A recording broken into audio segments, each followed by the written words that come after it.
ఇగో అక్కడ ఏమో ఉంది చూడు. ఏమున్నది?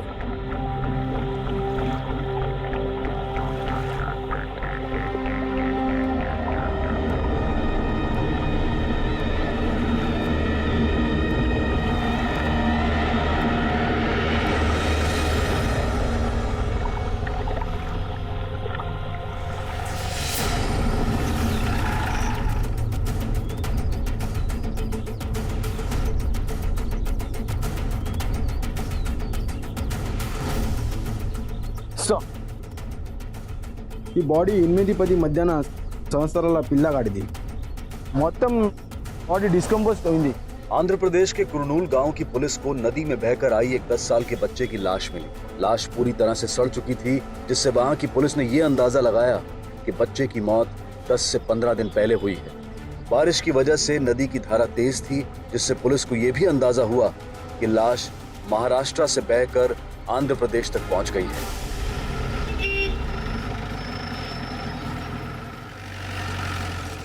सर, मेरा बेटा ऋषभ अचानक से गायब हो गया, पता नहीं कहाँ चला गया। सर, अब कुछ भी करके उसे ढूंढ दीजिए प्लीज सर, प्लीज। आप घबराइए मत, हम पूरी कोशिश करेंगे। बच्चा कब लापता हुआ? सर, कल शाम से।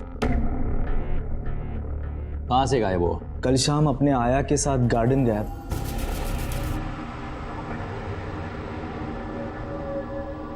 ऋषभ के इस आया का नाम क्या है? मनीषा सर। ऋषभ बाबा, आपको बुड्ढी के बाल चाहिए? चाहिए आपको? अच्छे लगते हैं आपको? ठीक है, मैं लेकर आती हूँ, लेकिन तब तक यहीं बैठे रहना अच्छे बच्चे की तरह। हाँ, कहीं भी नहीं जाना। सुनोगे ना मेरी बात? हाँ, नहीं जाओगे ना? नहीं जाओगे ना? हाँ, मैं लेकर आती हूँ। हाँ, यहीं बैठे रहो।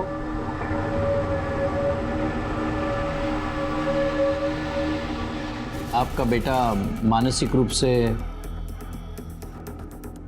जी सर, वो एक स्पेशल चाइल्ड है सर। सर, मेरा बेटा बहुत समझदार है। अगर मैं उसे एक बार कहीं बैठने के लिए कह दूं, तो वो तब तक वहां से नहीं हिलता जब तक मैं उससे ना कहूं।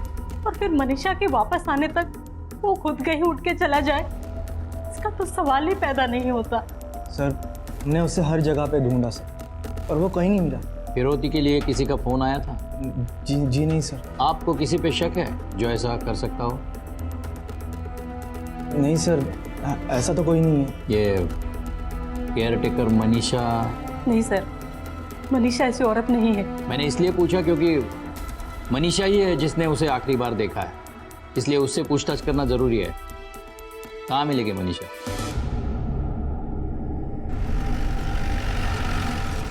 సార్, భీమా నదిలో దొరికిన పిల్లవాడి శవం తొక్క ఏం రిపోర్ట్ మేలో వచ్చేసింది. अब आंध्र प्रदेश पुलिस के पास उस बच्चे की पोस्टमार्टम रिपोर्ट आ चुकी थी, जिससे एक अहम बात सामने आई थी कि मरा हुआ बच्चा मानसिक रूप से असहाय था। बच्चे की मौत किसी पथरीली चीज पर सर पटकने से हुई थी। और वहीं से पुलिस ने अपनी थ्योरी बनाई कि उस बच्चे से छुटकारा पाने के लिए उसके ही माँ बाप ने उसे मारकर नदी में फेंक दिया है।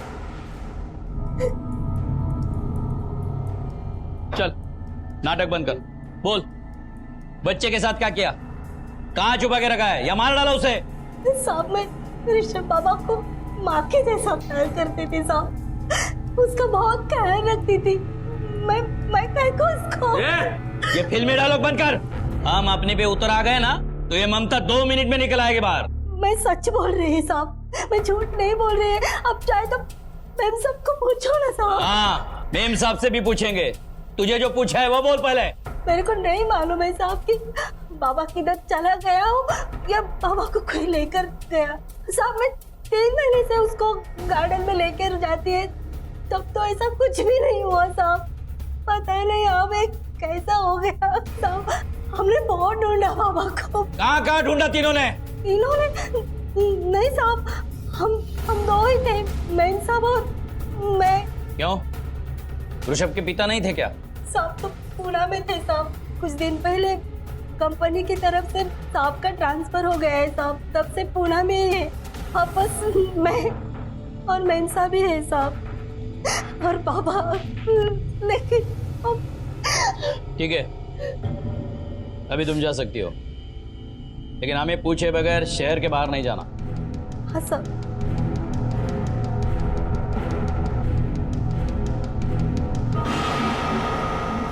भोसले, अभय मोहिते के कंपनी से उसका पूरा बायोडेटा निकालो। ऋषभ जैसे बेटे की जिम्मेदारी होते हुए उसने ट्रांसफर एक्सेप्ट कैसे कर लिया? अभय मोहिते में कुछ गड़बड़ है। और एक बात, उसके पड़ोसियों से पूछताछ करो। हो सकता है जिसे हम घर के बाहर ढूंढ रहे हैं वो घर के अंदर हो। ओके सर,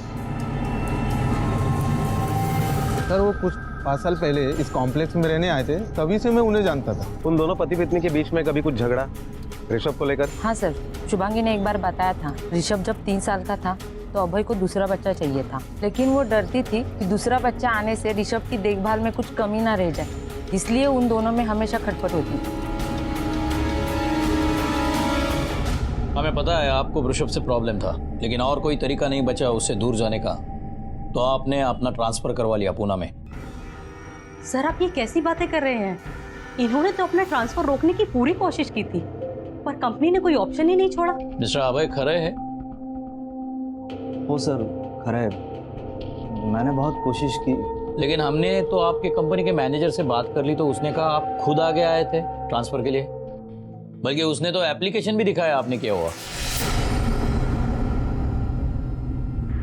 अब है क्या ये सच है? अरे उस बेचारे को तो इतनी समझ भी नहीं है, उसका बाप बाप कहलाने के लायक ही नहीं। मुझे नफरत है उसके बेचारेपन से, थक गया हूं मैं उसकी सेवा करते करते।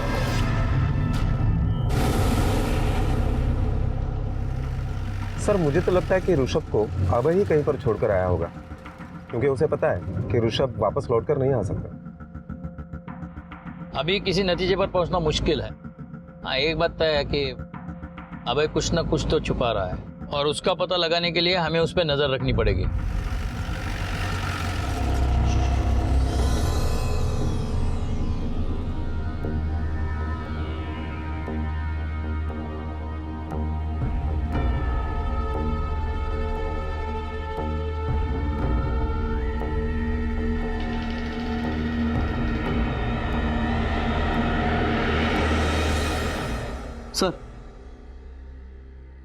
सर हजरत शाह दरगाह के आगे जो नदी का मोड़ है वहाँ 2 बच्चों की लाश मिली है। सर दोनों बॉडी लगभग एक दूसरे से 50 मीटर की दूरी पर मिली है, जिसमें से एक बॉडी पूरी तरह से गल चुकी है। और सर इसके एक हाथ में 6 उंगलियां हैं। सर इसे देखकर लग रहा है कि इसकी मौत लगभग 2 महीने पहले हुई होगी। और सर ये दूसरी बॉडी, इसे देखकर लग रहा है कि इसकी मौत 15-20 दिन पहले हुई होगी। और एक बात सर, चेहरे के स्ट्रक्चर को देखकर लग रहा है कि ये दोनों स्पेशल चाइल्ड रहे होंगे। अभय मोहिते का बच्चा भी मेंटली चैलेंज था ना? हाँ सर। दोनों को बच्चे की शिनाख्त के लिए बुलाओ। Okay sir.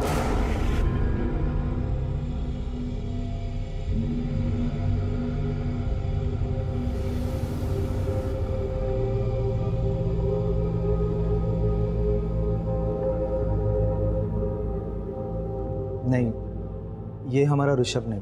नदी में 2 बच्चों की लाशें मिली है, एक ये और ये दूसरी पूरी तरह से गल चुकी है। उसके दाहिने हाथ में 6 उंगलियां है। नहीं सर, ये मेरा ऋषभ नहीं हो सकता। पर मेरा ऋषभ है कहाँ? कहाँ है मेरा बेटा ऋषभ? अगर उसे कुछ हो गया ना तो देख लेना।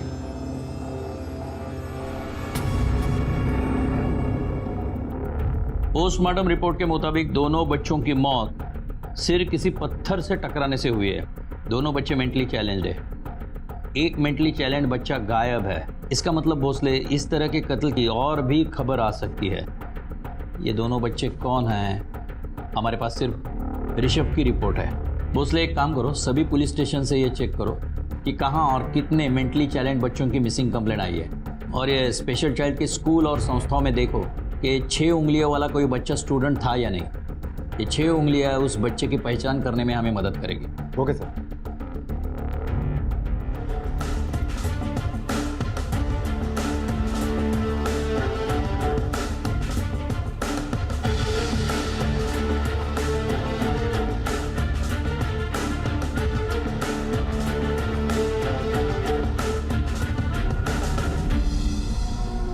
सर एक विद्या निकेतन नाम की संस्था है जो ऐसे मेंटली चैलेंज बच्चों के लिए काम करती है। उनके स्कूल में एक बच्चा पढ़ता है जिसकी 6 उंगलियां है। उसका नाम समीर पवार है, लेकिन सर वो 2 महीने से स्कूल नहीं आया। हमने उसके घर का एड्रेस ले लिया है। इस समीर पवार के माँ बाप को मिलना पड़ेगा।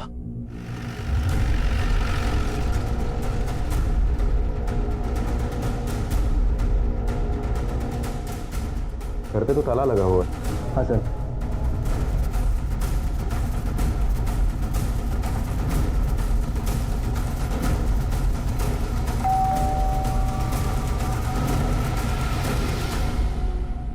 ये समीर पवार नाम का मेंटली चैलेंज लड़का आपके सामने ही रहता है ना?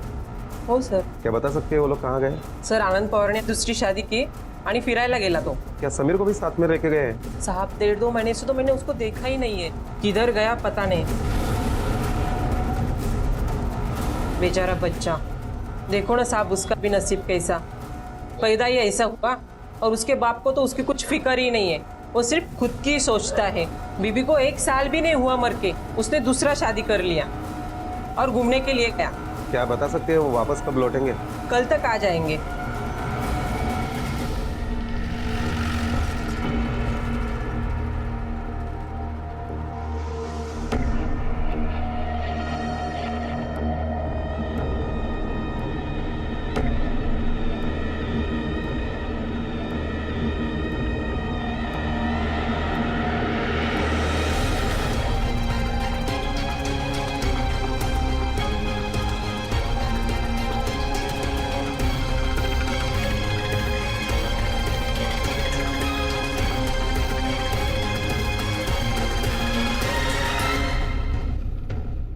क्या बात है साहब, क्यों पीछा कर रहे हो? क्या बात है साहब, क्यों मार रहे हैं मेरे को?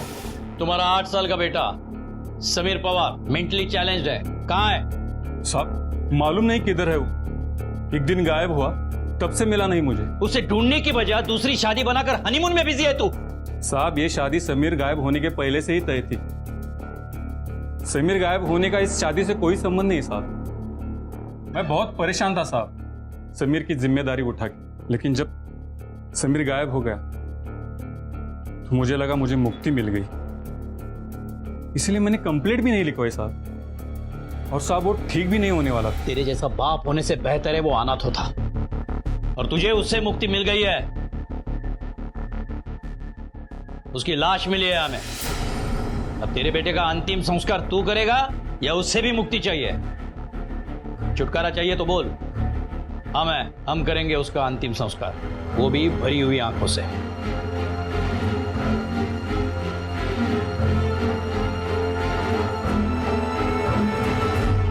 सुनो, इधर आओ. क्या साहब? कौन हो तुम? पवार से क्या काम है? वो साहब, पवार साहब के बच्चे को संभालती थी मैं. आया हूँ, बचा हुआ पगार के वास्ते आई हूँ. क्यों? नाम क्या है तुम्हारा? गोदावरी. भोसले, नंबर और एड्रेस ले लो इसका. सर हमने सोलापुर के सारे पुलिस स्टेशन में मेंटली चैलेंज बच्चों के मिसिंग कंप्लेंट के बारे में पता किया तो एक बात सामने आई कि सोलापुर के ही सिद्धेश्वर पेट के एक एरिया में एक बिजनेस पर्सन राजेश शिर्के ने अपने 8 साल के बेटे की मिसिंग कंप्लेंट दर्ज करवाई है. उनका बेटा भी मेंटली चैलेंज है. एक ही शहर के 2 मेंटली चैलेंज बच्चों की लाश मिलना और एक का गायब होना, उसलिए ये कोई इत्तेफाक नहीं है. इस कत्ल और गायब होने के पीछे जो मकसद है वो शायद एक ही है. हो सकता है इन लाचार बच्चों के माँ बाप इनसे पीछा छुड़ाना चाहते हो, या फिर ये भी हो सकता है कि किसी सुपारी किलर ने नया बिजनेस ढूंढ लिया हो इन मासूम बच्चों को ठिकाने लगाने का. सर मुझे लगता है कि हमें इन बच्चों के माँ बाप की कॉल डिटेल्स देखने चाहिए, शायद हमें उससे कुछ लिंक मिले. हाँ, लेकिन उसके पहले इस दूसरे बच्चे की पहचान करानी होगी. भोसले, राजेश शिर्के को बुलाओ इस दूसरे बच्चे की शिनाख्त के लिए. Okay sir.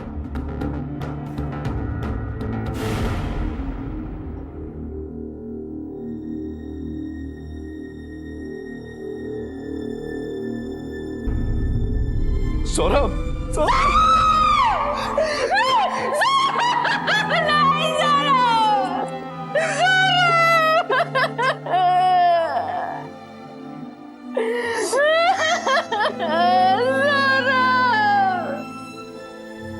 सर बच्चों के माँ बाप के कॉल रिकॉर्ड्स आ गए. एक बात हैरानी की है सर, ये अभय मोहिते और राजेश शिर्के के बीच में एक बार नहीं कई बार कॉल हुआ है। हो सकता है दोनों ने एक दूसरे का इस्तेमाल किया हो अपने बच्चों से छुटकारा पाने के लिए, लेकिन ये इतनी चालाकी दिखा रहे हैं तो कंफर्म है कि फ़ोन पर तो डिटेल बातें नहीं की होगी। एक तो छुपकर मिले होंगे या नेट पे बातें की होगी। एक काम करो भोसले, अभय मोहिते और राजेश शिर्के को उनके कंप्यूटर के साथ पुलिस स्टेशन बुलाओ और साइबर एक्सपर्ट को भी बुलाओ। और हाँ, अभय और राजेश को अलग अलग रखना जब साइबर एक्सपर्ट उनके मेल्स चेक करता होगा। Okay sir.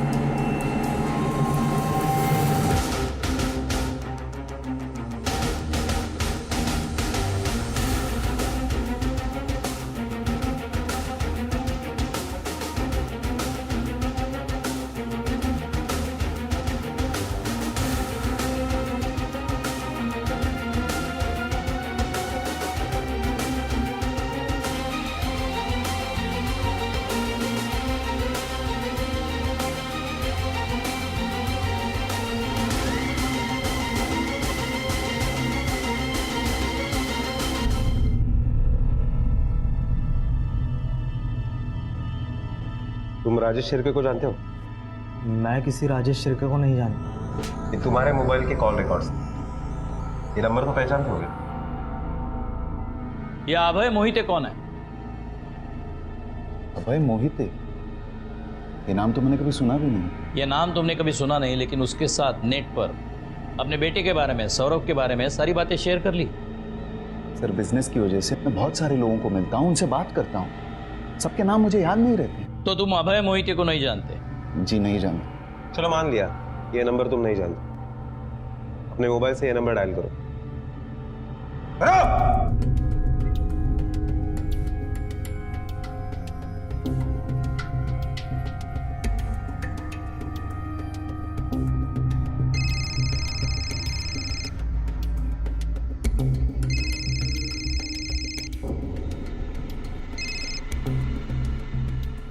हाँ अभय मोहिते, मेरे केबिन में आओ, तुम्हारी याददाश्त दुरुस्त करनी है और तुम्हारे एक दोस्त से भी मिलवाना है। आओ। चलो। ये तुम दोनों अनजान बनने का नाटक बंद करो, हमारे पास सबूत है। ये तुम दोनों के बीच जो चैटिंग हुआ था उसकी प्रिंट आउट है। यहाँ अभय ने साफ साफ पूछा है क्या तुम तुम्हारे प्रॉब्लम से, मतलब सौरभ से छुटकारा चाहते हो, और तुमने पूछा है कैसे छुटकारा पाऊं।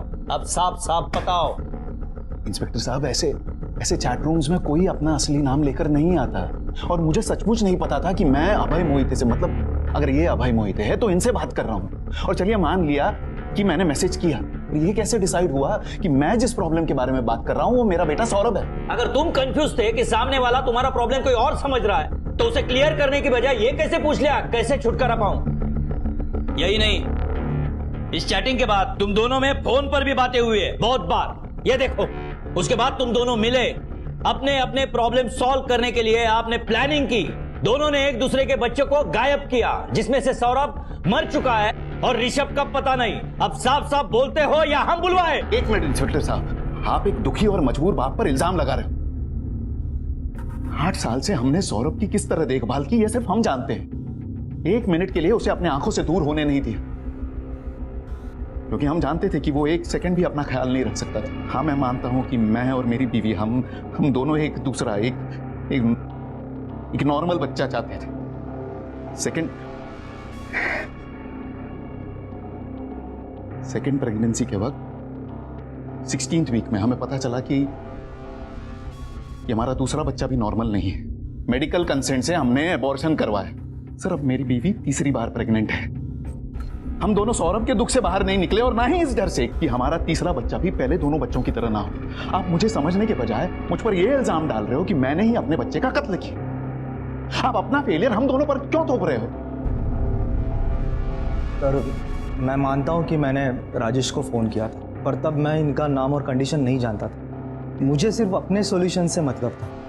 जैसे मैंने अपना ट्रांसफ़र पुणे करवाया, वैसे ही ये भी खुद को दूर कर ले, ना कि अपने बच्चे को जान से मार दे। सर, सच कहता हूँ, आज से पहले मुझे इनका असली नाम तक पता नहीं था। कभी बताया ही नहीं, ना मेल में ना फ़ोन पर।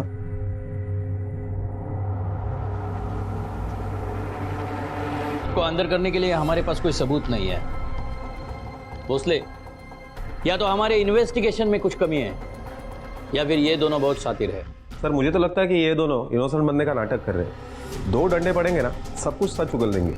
इसके लिए भी हमारे पास उनके खिलाफ सबूत चाहिए। वो दूसरा बच्चा समीर पवार, उसके बाप का इनसे कोई कनेक्शन निकला?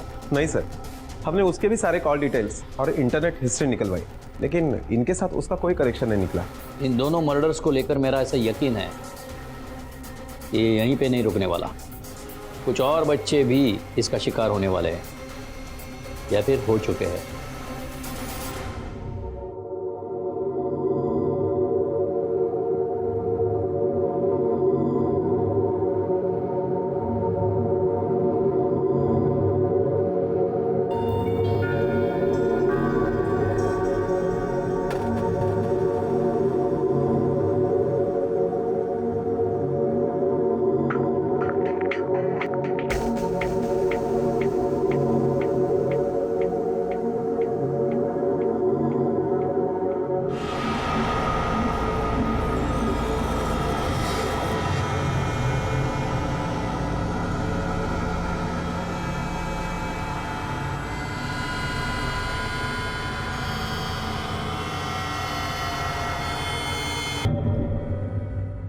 पूरा 1 महीना बीत गया, हमारी सरस्वती को गायब हुआ।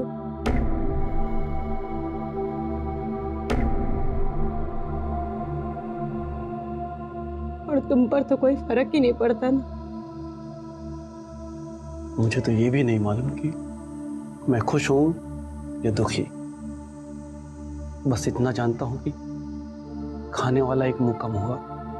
कैसे पालते थे उसे, तू बस इतना समझ ले कि वो जहां भी होए खुश रहे। भगवान ने तुम्हें माँ का दिल नहीं दिया ना,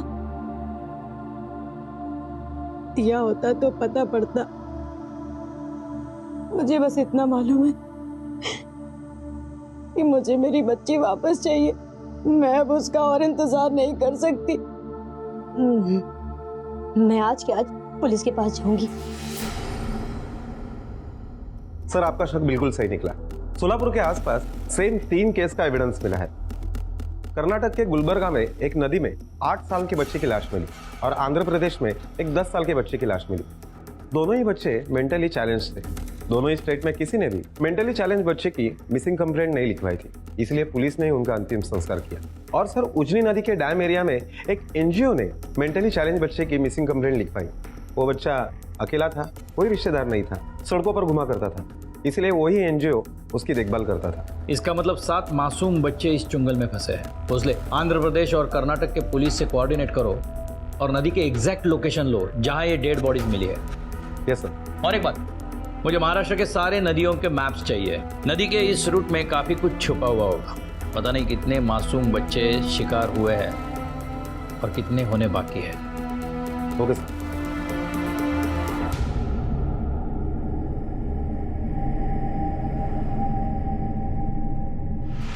ये वो 7 पॉइंट्स है जहाँ बच्चों की लाशें मिली थी। भीमा नदी का रूट यहाँ से महाराष्ट्र से कर्नाटक होकर आंध्र प्रदेश में और समुद्र को यहाँ मिलते हैं। ये सब बच्चे जिनकी लाशें मिली है वो सोलापुर के थे। नदी के तेज बहाव के कारण यहाँ आंध्र प्रदेश में मिले। जिसने भी कत्ल किया है उसने मार के उन्हें नदी में डाला होगा। ये कातिल नदी का बहाव और नदी के बारे में सब कुछ जानता है। हमने इस केस से जुड़े हर शख्स से बात कर ली है, बस एक को छोड़ के।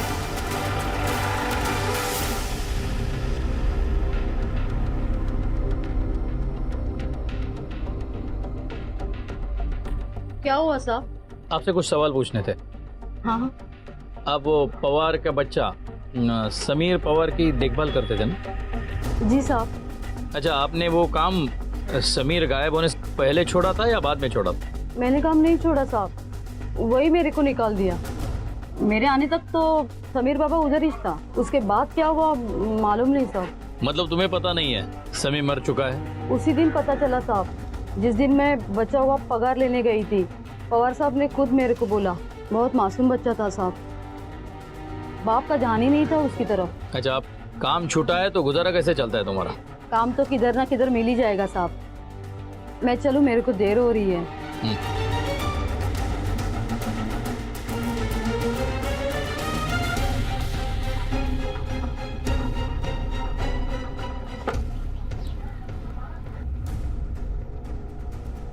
तुम वो गोदावरी को कैसे जानती हो? कौन गोदावरी साहब? जिसके साथ अभी बात कर रही थी। अच्छा, वो तय के बारे में पूछे? हाँ। वो मेरे को मोहिते साहब के यहाँ ऋषभ बाबा का आया का काम दिलाई थी। मतलब वो तब से पहचान है उसकी। वो यही काम करती है ना, मतलब औरतों को आया का काम दिलाती है और कमीशन लेती है। मतलब सोलापुर में जितने ऋषभ जैसे मेंटली चैलेंज बच्चे हैं उनके पास आया को ये गोदावरी बेचती है। हाँ साहब। ठीक है, जाओ तुम। हाँ। भोसले, इस गोदावरी पे कड़ी नजर रखनी चाहिए, क्योंकि सिर्फ 2 बच्चों के नहीं, सभी बच्चों के किडनैपिंग के बारे में उसे कुछ ना कुछ तो पता है, क्योंकि इन सभी घरों में आया को उसी ने भेजा है। गोदावरी का कुछ ना कुछ तो कनेक्शन है इस केस के साथ। इसका मोबाइल ट्रैकिंग पे ले लो और 24 घंटे उस पर नजर रखना। हाँ, ओके सर।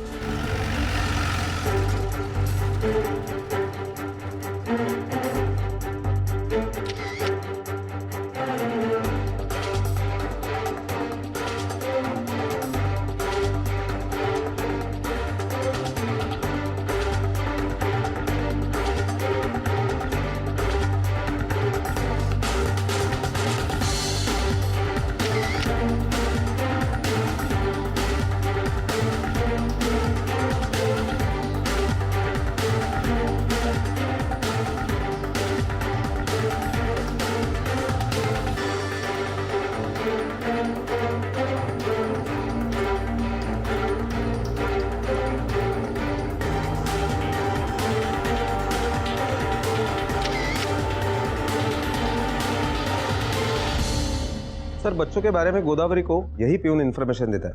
ये मेंटली चैलेंज बच्चों के स्कूल में काम करता है। जब हमने उससे पूछताछ की तो उसने बताया कि साहब वो मेरे को बोली थी कि वो उन बच्चों को आया दिलाने का काम करती है। अगर मैं उनको उस बच्चे का नाम और एड्रेस दूंगा तो वो मेरे को पैसा देगी। आज तक कितने लड़कों का नाम दिया तूने उसे? टोटल बोले तो 6 साहब, 5 लड़की और 1 लड़की। इसका मतलब एक लड़की भी है जिसका हमें अभी तक पता नहीं है, क्योंकि जितनी भी लाशें मिली वो सब लड़कों की थी। सर, इस गोदावरी का एक अफेयर भी है, वो भी अपने से 10 साल छोटे लड़के के साथ। ये देखिए सर, ये लड़का, वो जब भी गोदावरी को मिलने के लिए आता है तो काफी सारे गिफ्ट्स लेकर आता है। जब हमने प्यून के पास इस लड़के के बारे में पूछताछ की तो उसने बताया कि ये तो मालूम नहीं साहब कौन है, पर दोनों का चक्कर चल रहा है ये पक्का है। उनकी जेब भी भारी है और बहुत खर्चा करते हैं साहब। गोदावरी और उसके आशिक को उठाने का टाइम आ गया है, लेकिन हमारे पास कोई ठोस सबूत नहीं है उनके खिलाफ। सर आइए। सर, इनकी 8 साल की बेटी 1 महीने से लापता है और वो भी सर वैसी बच्ची है। आइए बैठिए। कहाँ से गायब हुई आपकी बेटी? उसके स्कूल से साहब, छुट्टी होने के टाइम में उसको लेने को गई, लेकिन मेरी सरस्वती मेरे को वहां नहीं मिली साहब। कमाल है, 1 महीना हुआ बेटी गायब हुए, आज आपको होश आया है। साहब इसका गलती नहीं है, गलती मुझसे हुआ। जूता मारो मुझको साहब। ये तो रोज रोती थी यहाँ आने के लिए। हम लोग बहुत गरीब आदमी हैं साहब, और ऐसे बच्चे को पालने के लिए बहुत ज्यादा खर्चा चाहिए।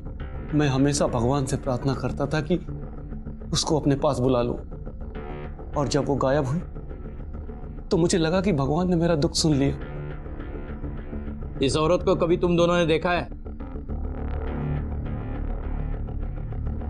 नहीं साहब। किसको?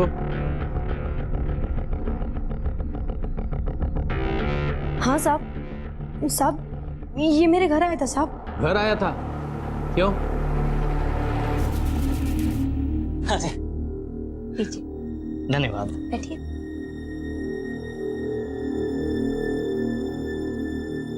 मेरा नाम अविनाश है, मैं एक एनजीओ में काम करता हूँ। मतलब एक ऐसी संस्था जो ऐसे बच्चों की मदद करती है, इनके दुख दर्द को समझती है। हम जानते हैं कि ऐसे बच्चों के खर्च और इनकी जिम्मेदारियां उठाना कितना मुश्किल है, और आप जैसे गरीब लोगों के लिए तो और भी मुश्किल है। लेकिन इंसान के रूप में ही तो भगवान आते हैं, और मैं एक ऐसे इंसान को जानता हूँ जो ऐसे बच्चों के दुख दर्द को बांट रहा है। तो क्या वो हमारी मदद करेंगे? बहुत नेक इंसान है वो, सबकी मदद करते हैं। आप बस सरस्वती को उनके पास जाने दीजिए, फिर वो इसका लिखना पढ़ना, इसका पहनना, खाना पीना सारी जिम्मेदारी उठा लेंगे, और आपका भी बोझ कम हो जाएगा। बस आप सरस्वती को उनके पास जाने दीजिए। ऐसे कैसे किसी को अपनी बच्ची देती है साहब? मैंने उसको साफ साफ मना कर दिया साहब। तुम्हारे मना करने के कितने दिन बाद सरस्वती गायब हुई? साहब 4-5 दिन बाद साहब। भोसले, गोदावरी और उसके समाज सेवक आशिक को उठा के ले आओ। Okay sir.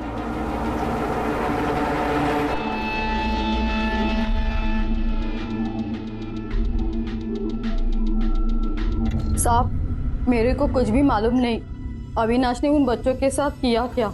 वो तो मेरे को बोला कि कोई बहुत भला आदमी है जो ऐसे बच्चों को पालता है, तो मेरे को ऐसे बच्चों के एड्रेस बता देगी तो तेरे को भी कमीशन मिलेगा साहब। फिर साहब मैंने जिधर जिधर आया भेजी थी वो एड्रेस उसको दे दी। उसने और मांगा तो मैंने स्कूल के प्यून को पटाई, फिर उसने मुझे वो एड्रेस देना शुरू किया, फिर मैं उसको देती थी साहब। गोदावरी, तुमने एक बार भी नहीं सोचा ये सोशल वर्क करने वाला भला आदमी बच्चों के बदले तुम्हें पैसे क्यों दे रहा है? तुम क्या सोचोगी कमीशन के साथ तुम्हें आशिक जो मिल गया?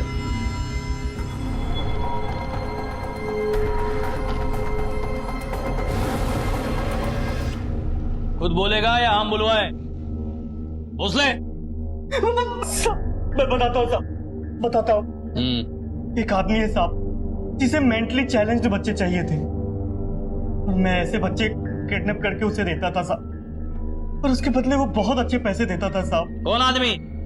नाम क्या है उसका? साहब नाम, एड्रेस, नंबर मुझे कुछ नहीं पता साहब। उसने अपनी पहचान मुझसे कभी नहीं बताई साहब। हर अमावस्या और पूर्णिमा से पहले मुझसे वो एक बच्चा लिया करता था साहब। उसे 7 लड़के चाहिए थे साहब। पिछले अमावस्या को मैं उसे एक लड़का नहीं दे पाया, कोई किडनैप करने के लिए नहीं मिला साहब। कल भी पूर्णिमा है, क्या कल के लिए भी तूने उसे कोई बच्चा दिया है? साहब उसे कुल 8 बच्चों की जरूरत थी। लास्ट पूर्णिमा के लिए उसे एक लड़की की जरूरत थी साहब, और मैं वो लड़की 1 महीने पहले उसे किडनैप करके दे दिया था साहब। मतलब सर सरस्वती माने अब तक जिंदा है? इससे पहले वो भेड़िया उस बच्ची को अपना शिकार बनाए, हमें उसे बचाना चाहिए। तूने देखा है ना उसे कैसे दिखता है वो?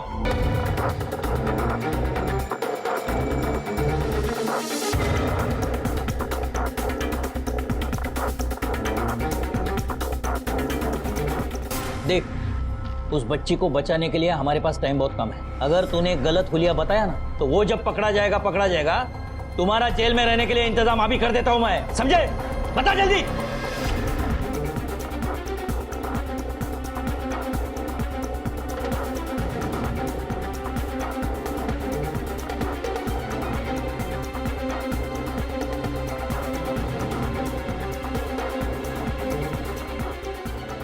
ये जी साहब, यही है वो आदमी।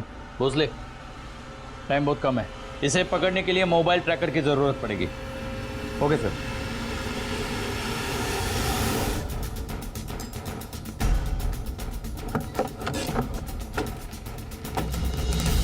सिग्नल यहीं का दिखाई दे रहा है, यहाँ से करीबन 10 मीटर की दूरी पर।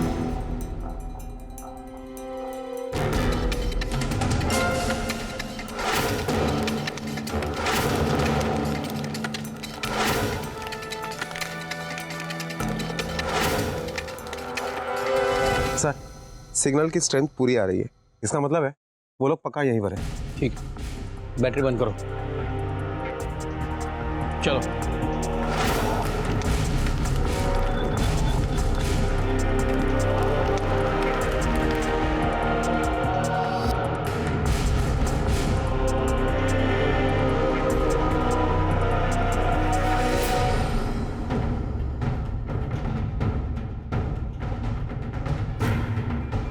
पोजीशन लो।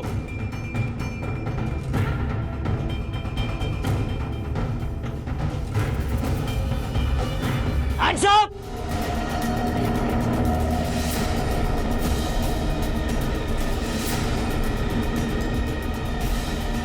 ले जाओ। जा खड़े रहे।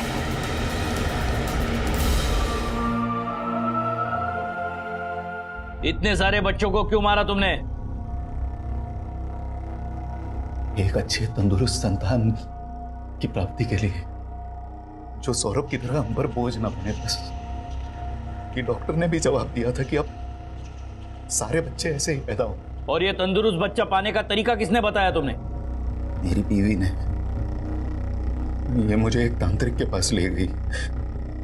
इसने कहा कि कोई पिछले जन्म का शाप है मुझ पर। उसने बताया कि अगर मैं 4 अमावस और 3 पूर्णिमा को एक ऐसे ही बच्चे की बलि दूं और चौथे पूर्णिमा को एक बच्ची की बलि चढ़ाऊं तो मैं शाप मुक्त हो जाऊंगा। हमें अच्छे और तंदुरुस्त बच्चे की प्राप्ति होगी।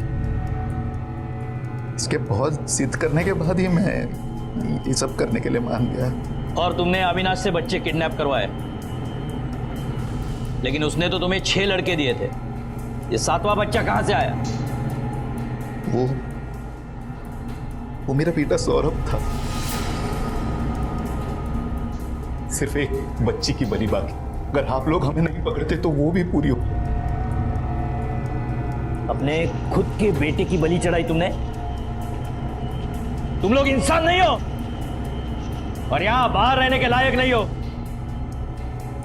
भोसले, इन्हें इनके असली जगह पहुंचाओ।